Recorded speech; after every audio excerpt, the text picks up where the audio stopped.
जी ए सखी जी होई समधी जी तो मड़वा में आ गइल बाड़े हो।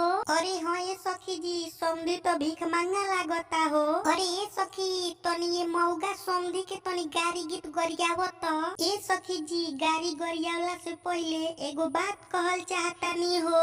अरे ए सखी कवन बात कहतारू कहा हो। अरे ए सखी बात इहे बा कि है लोग खाली वीडियो देखे ना चैनल नहीं सब्सक्राइब करे ना।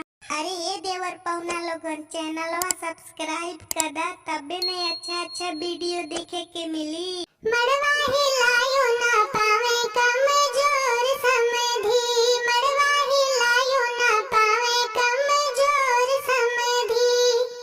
समधी खाए भनिया समधी के बहिनी के लई गे बनिया, समधी खाए भनिया समधी के बहिनी के लई गे बनिया।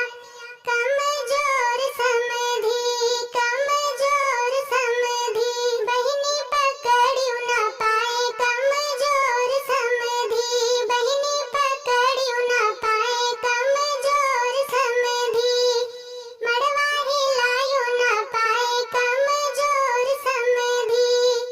समधी खाए आलू समधी के बुआत ले गए भालू, समधी खाए आलू समधी के बुआत ले गए भालू।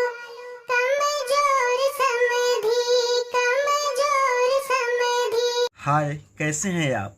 यह समधी जी का गारी गीत आप लोग को कैसा लगा? अच्छा लगा हो तो प्लीज़ कमेंट करके बताइएगा और चैनल को सब्सक्राइब करके जाइएगा ताकि हम जब वीडियो डालें सबसे पहले आप तक पहुँचे।